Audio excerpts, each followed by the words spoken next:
जय श्री कृष्णा। राधे राधे दोस्तों। तो दोस्तों, आज आप सबके लिए मैं लड्डू गोपाल की एक बहुत ही प्यारी सी, अनोखी सी, हृदय को छू जाने वाली सच्ची कहानी लेकर आई हूँ। लेकिन इस सच्ची कथा को सुनने के बाद अगर आप लड्डू गोपाल के सच्चे भक्त होंगे, अगर आप लड्डू गोपाल के परम भक्त होंगे, तो आपका कलेजा के लिए कांप जाएगा। लड्डू गोपाल के प्रति आपका प्रेम आपके हृदय में और भी ज़्यादा बढ़ जाएगा और लड्डू गोपाल के प्रति आपकी भक्ति और भाव पहले से और भी ज़्यादा प्रगाढ़ हो जाएगा। तो दोस्तों, चलिए हम जानते हैं कि इस सच्ची कथा में ऐसा खास क्या है। तो दोस्तों, ये कहानी है कामिनी जी की। कामिनी जी जो कि मथुरा के पास ही एक छोटे से गांव में रहा करती हैं। वो बचपन से ही लड्डू गोपाल की बहुत ही ज़्यादा सेवा किया करती थी और अपने बाल गोपाल की परम भक्ति थी। उनके जीवन में लड्डू गोपाल की सेवा से बढ़कर दूसरा कोई भी काम नहीं था, क्योंकि उनके माता पिता भी बचपन से ही भक्ति के माहौल में रहे। इसलिए कामिनी जी भी बचपन से ही लड्डू गोपाल और राधा कृष्ण की सेवा करना सीख गई, जिसे वो और अपने विवाह के बाद भी वो पहले की ही तरह लड्डू गोपाल की सेवा और पूजा करती रही। कामिनी जी का विवाह एक बहुत ही बड़े परिवार में हो गया, जहाँ पर उनके सास ससुर, उनकी एक जिठानी और उनके 2 बच्चे थे।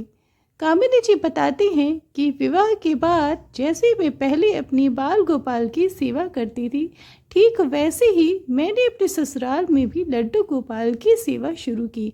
हालांकि कामिनी जी बताती हैं कि मेरी सास लड्डू गोपाल की सेवा नहीं करती थी, लेकिन मेरे वहाँ जाने के बाद मेरी सेवा और भक्ति को देखकर मेरे सासू माँ भी मेरे साथ साथ लड्डू गोपाल की सेवा करने लगी। मेरे बाल गोपाल के सारे वस्त्र मेरी सास ही सिला करती थी और ठंड के मौसम में मेरे बाल गोपाल के लिए अपने हाथों से स्वेटर बुना करती थी। हमारे घर का माहौल भी भक्तिमय हो चला था। कुछ दिन के बाद मैं गर्भवती हुई और मुझे एक बेटा हुआ। मेरे बेटा होने के बाद मेरे सास ससुर और मेरे पति सब बहुत प्रसन्न रहने लगे, लेकिन वहीं पर मेरी जेठानी, जिनके विवाह के 7 साल हो चुके थे, उन्हें अब तक कोई भी संतान नहीं थी। और जब मेरा बेटा पैदा हुआ तब मेरी जेठानी जी को ऐसा लगा कि मेरे लड्डू गोपाल की सेवा करने की वजह से ही मुझे पुत्र हुआ है।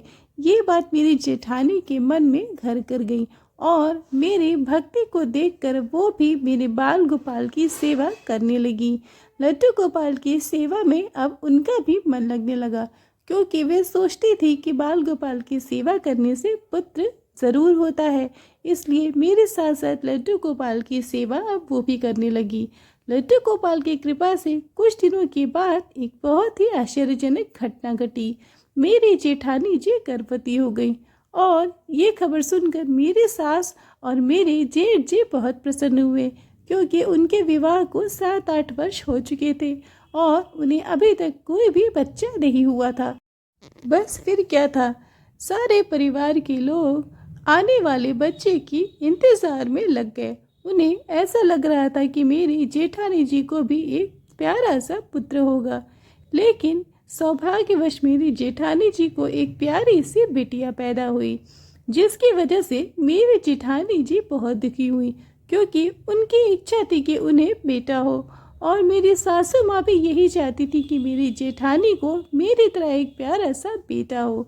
लेकिन पुत्री के होने के बाद मेरी सास और मेरी जेठानी बिल्कुल भी प्रसन्न नहीं थी। हालांकि ये तो भगवान की देन होती है, बेटी या बेटा ये दोनों तो बराबर ही होते हैं और दोनों ही प्रभु की कृपा से हमें मिलते हैं। लेकिन उस बच्चे का मेरी जेठानी के लिए कोई भी मोल नहीं था, क्योंकि उनकी इच्छा थी कि उन्हें एक बेटा हो। इसी तरह से लड्डू गोपाल की सेवा करते करते 2 और वर्ष बीत गए और मेरा बेटा 2 वर्ष का हो गया। मेरी जेठानी की बेटी भी 1.5 वर्ष की हो गई, लेकिन अभी भी मेरी जेठानी जी की इच्छा थी कि उन्हें एक बेटा ज़रूर हो। इसलिए वो लड्डू गोपाल की बहुत सेवा करती थी। मेरी सासू माँ भी चाहती थी कि किसी तरह से उन्हें कामिनी जी बताती हैं कि अपने विवाह के पहले वो एक स्कूल में टीचर की नौकरी किया करती थी, जिसे विवाह होने के बाद उन्होंने छोड़ दिया था। लेकिन अब उनका बेटा 2.5 साल का हो चुका था और वे चाहती थी कि टीचर की नौकरी वे फिर से ज्वाइन कर लिए, इसलिए वे स्कूल में नौकरी की तलाश करने लगी। कृपा से कामिनी जी को एक छोटे से स्कूल में टीचर की नौकरी मिल जाती है और वो उसे ज्वाइन कर लेती हैं।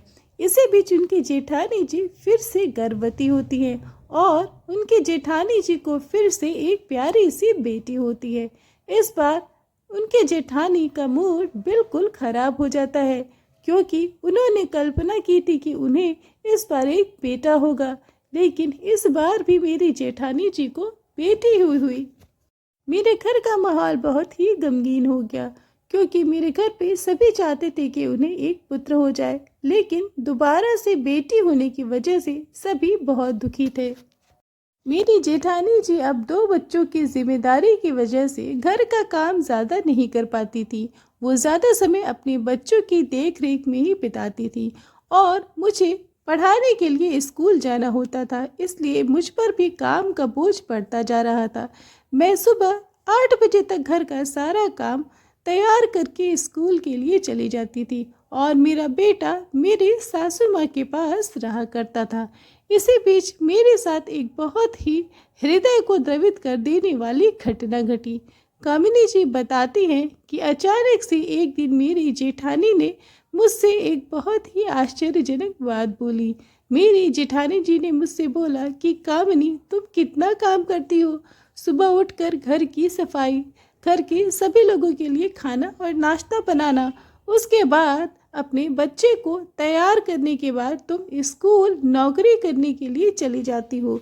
क्या तुम थकती नहीं? तुम्हारी ये हालत देखकर मुझे तुम पर बहुत दया आती है। क्या तुम अपने काम का कुछ बोझ मुझे नहीं दे सकती? तुम्हें तो लड्डू गोपाल की सेवा भी करनी होती है। तुम बहुत ज़्यादा थक जाती हो। तुम एक काम करो, लड्डू गोपाल की सेवा की पूरी जिम्मेदारी तुम मुझे दे दो। उस तरफ से तुम बिल्कुल निश्चिंत हो जाओ। तुम अपना सारा ध्यान अपने बच्चे, अपने स्कूल पर दो। मैं लड्डू गोपाल की सेवा और उससे संबंधित सारे काम कर लिया करूँगी, ताकि तुम ज़्यादा परेशान न हो। अपनी जेठानी के मुंह से ये बात सुनकर मैं मन ही मन बहुत प्रसन्न हुई और मुझे ऐसा लगा जैसे वो मेरी सहायता करने के लिए आगे बढ़ रही हैं। लेकिन उनके इस बात के पीछे एक बहुत बड़ा षड्यंत्र था, जिसे मैं समझ ना पाई और उनकी बातों में आ गई। उनके ऊपर भरोसा करके मैंने अपने पैर पर कुल्हाड़ी मार ली और अपने बाल गोपाल के साथ मैंने बहुत गलत किया। उस दिन के बाद से मेरी जेठानी जी लड्डू गोपाल की सेवा का सारा भार अपने कंधों पर ले ली। वो सुबह सुबह उठकर सबसे पहले बाल गोपाल को स्नान कराती, उन्हें भोग लगाती, दिन में उन्हें शयन कराती और शाम को उन्हें जगाकर रात्रि भोग देकर फिर से आरती करके सुला दिया करती। अपनी जेठानी की इस दिनचर्या को देखकर मैं बहुत प्रसन्न थी और थोड़ी सी निश्चिंत भी थी, ये सोचकर कि वे मेरी कितनी सहायता कर रही हैं। लेकिन मुझसे ये गलती हो गई कि अपने बाल गोपाल की सारी जिम्मेदारी मैंने उन पर छोड़ दी और मैंने अपने लड्डू गोपाल के ऊपर ध्यान देना ही छोड़ दिया। मैं ज़्यादातर अपने स्कूल के काम में व्यस्त रहने लगी। मैं सुबह घर में खाना बनाकर अपने बच्चे को खिलाकर और खुद तैयार होकर स्कूल जाने लगी। ऐसा करते हुए मुझे करीब 10 दिन हो गए और 10 दिनों से मैंने अपने बाल गोपाल के दर्शन भी नहीं किए। मुझे ऐसा लगा कि मेरी जेठानी जी बाल गोपाल का बहुत ही अच्छी तरह के पकवान बनाकर भोग लगा रही हैं। उनके स्नान, उनके वस्त्र आदि का पूरा ध्यान रख रही हैं। इसलिए मैं कुछ ज़्यादा ही निश्चिंत हो गई। लेकिन इसी बीच मेरे साथ हृदय को झकझोर देने वाली घटना घटी। इसी बीच मेरे बाल गोपाल के साथ एक ऐसा अन्याय, एक ऐसा अत्याचार हुआ जिसके बारे में मैं कभी कल्पना भी नहीं कर सकती। इनकी बात है, मैं अपने स्कूल में करीब 12 बजे बैठकर अपना काम कर रही थी। तभी मेरे स्कूल में कुछ अप्रिय घटना होने की वजह से स्कूल की छुट्टी अचानक से आधे दिन पर ही हो जाती है और मुझे उसी समय अपने घर जाना पड़ता है। लेकिन घर जाने पर मैंने जो दृश्य देखा वो देखकर मेरे पैरों तले ज़मीन खिसक गई। जब मैं घर पे गई तो मैंने सोचा कि लाओ, मैंने बहुत दिनों से अपने बाल गोपाल को देखा नहीं, उन्हें भोग नहीं लगाया। आज मैं अपने हाथों से अपने लड्डू गोपाल को जल पिलाऊंगी। रास्ते पर ये बात सोचते हुए आई कि आज मैं घर पे जल्दी जा रही हूँ, इसलिए अपने बाल गोपाल को अपने हाथों से रबड़ी खिलाऊंगी। मैं रास्ते में अपने लड्डू गोपाल के लिए ढेर सारी रबड़ी लेकर आई थी। मैंने सोचा कि हाथ मुंह धोकर अपने बाल गोपाल को रबड़ी खिला लूँ, लेकिन जब मैं उनके कमरे में अपने बाल गोपाल को देखने गई तो मैंने देखा कि उनके कमरे में बाल गोपाल तो है ही नहीं। उनका आसन बिल्कुल खाली था और उनका सामान वैसे ही पड़ा हुआ था। मैं उसे देखकर चकित रह गई और ये सोचने लगी कि हमारे लड्डू गोपाल कहाँ गए। मुझे ये ख्याल आया कि क्या पता मेरी जेठानी जी लड्डू गोपाल को अपने पास ही लेकर बैठी हो। लड्डू गोपाल को देखने के लिए मैं अपनी जेठानी के कमरे में जाने लगी। मैं उनके कमरे के पास जैसे ही पहुंची मैंने देखा उनके कमरे के बाहर ताला बंद है।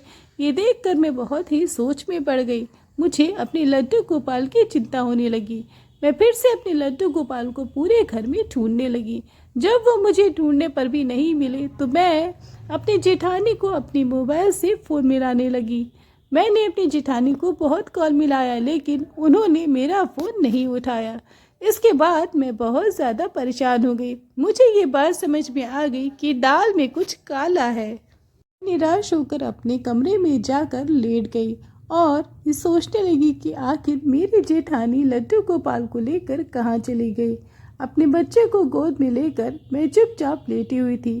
तभी दरवाजे पर कोई आता है। दरवाजे की खटखटाने की आवाज़ होती है। मुझे लगा कि हो सकता है वे बाल गोपाल को लेकर आ गई हूँ, लेकिन मैं भागे भागे जब दरवाज़ा खोली तो मैंने देखा कि हमारे घर काम करने वाली बाई, जिसका नाम सुमन था, वो दरवाजे पर भागे भागे आकर खड़ी हो गई। उसने मुझसे बोला कि भाभी, मैं बहुत देर से आपके आने का इंतज़ार कर रही थी। वो बहुत ही डरी हुई थी, उसे पसीने हो रहे थे। मैंने उससे पूछा कि सुमन, तुम इतनी घबराई क्यों हो? अंदर आओ। मैंने उसे अंदर बैठाया और उससे पूछा कि तुम मुझे क्यों ढूंढ रही थी? क्या बात है? कोई परेशानी है तो मुझे बताओ। मेरी दाई सुमन ने बहुत ही घबराते हुए मुझे बताया कि भाभी, अम्मा जी और बड़ी वाली भाभी दोनों बच्चों के साथ और आपके छोटे प्यारे लड्डू गोपाल को लेकर किसी तांत्रिक के पास चली गई है। ये सुनकर मेरे होश उड़ जाते हैं और मेरी आंखों में आंसू आ जाते हैं। मैंने सुमन से पूछा कि लेकिन क्यों? लड्डू गोपाल को तांत्रिक के पास ले जाने की क्या ज़रूरत है? सुमन ने बताया कि भाभी, पास के गांव में एक तांत्रिक है और वो तंत्र क्रियाएं करके लोगों की मनोकामनाएं पूरी करता है। मुझे पता है कि भाभी उसके पास बेटा होने के लिए कुछ तंत्र क्रिया करवाने के लिए गई है। ये सुनकर मेरे होश उड़ गए। मैंने पूछा कि मेरे बाल गोपाल को ऐसे स्थान पर ले जाने की क्या ज़रूरत थी? सुमन ने बताया कि भाभी, मैंने आपकी जेठानी और अम्मा जी को कल रात में ही बात करते हुए सुन लिया था। अम्मा जी बड़ी भाभी को बता रही थी कि वो तांत्रिक बाबा लड्डू गोपाल के ऊपर क्रिया करके उन्हें ज़मीन में गाड़ देंगे और उस तांत्रिक क्रिया के बाद उन्हें बेटा हो जाएगा। ये सुनकर मेरे पैरों तले ज़मीन खिसक गई और अपने लड्डू गोपाल के लिए मैं तड़पने लगी। मैंने उससे पूछा कि सुमन, मुझे उस जगह पर ले चलो। सुमन ने मुझसे बताया कि भाभी, वहाँ पर जाना खतरे से खाली नहीं है, लेकिन मैं फिर भी आपको रास्ता बता देती हूँ और आपके पीछे पीछे मैं भी रहूँगी। अपनी दाई सुमन के साथ मैं उस तांत्रिक के स्थान पर जाने लगी। वहाँ पहुंचकर मैंने देखा कि वहाँ का माहौल बहुत ही गंदा था। चारों तरफ नर खोपड़ियाँ और तरह तरह के चिन्ह बने हुए थे, जिसे देखकर मैं डर गई थी। और मैंने देखा कि वहाँ पर अम्मा जी और मेरी जेठानी जी बैठी हुई हैं और उसी हवन कुंड के पास मेरे प्यारे नन्हे लड्डू गोपाल भी बैठे हैं।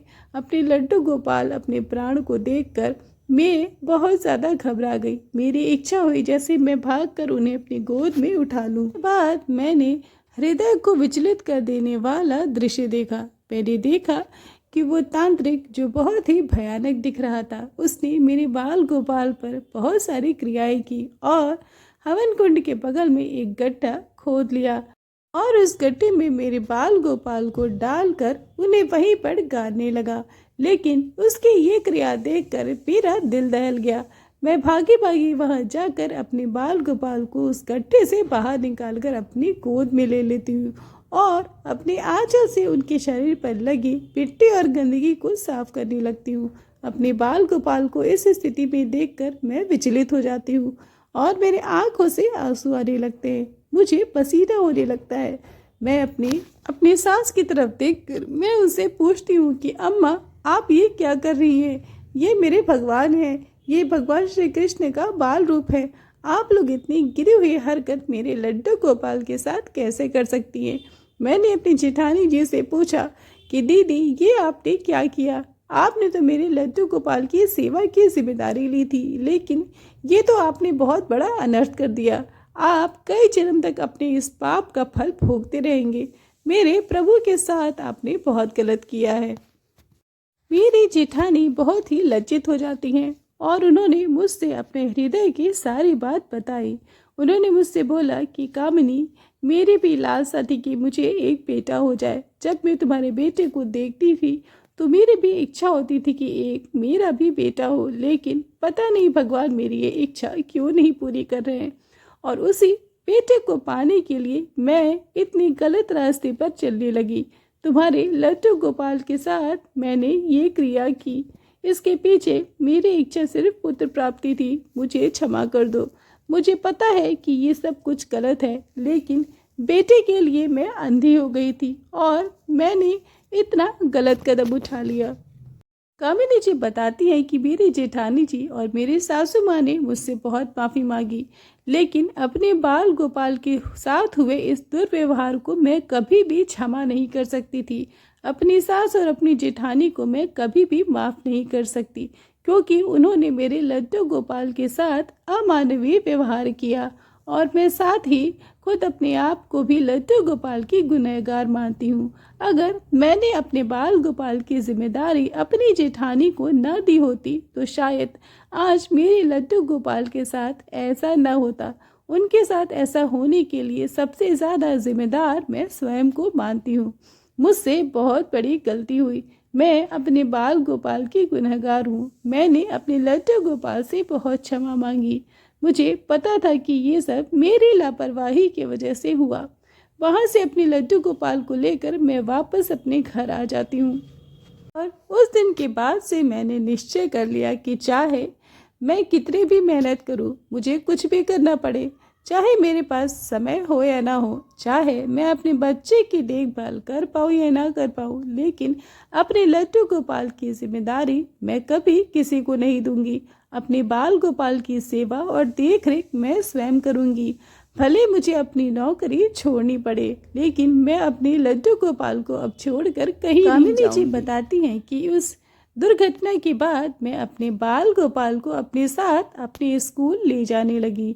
वहीं पर उनका आसन लगाकर मैं उन्हें विराजमान कर देती और जितने देर स्कूल रहती मैं वहीं पर उन्हें भोग खिलाया करती। लेकिन एक भी दिन, एक भी क्षण मैं अपने लड्डू गोपाल को किसी और के पास नहीं छोड़ती। मिनी जी बताती हैं कि अपने साथ हुए इसकी बुरी घटना की वजह से मुझे ये समझ में आ गया कि भगवान अपनी भक्ति का मौका हर इंसान को नहीं देते। वो कुछ खास लोगों को ही चुनते हैं अपनी सेवा और भक्ति के लिए। तो अगर कामिनी जी के जीवन की ये सच्ची घटना, जो कि दिल को छू जाने वाली सच्ची घटना है, अगर आपको थोड़ी सी भी अच्छी लगी तो वीडियो को लाइक करके अपने दोस्तों के साथ ज़रूर शेयर करें और चैनल को ज़रूर सब्सक्राइब करें। रात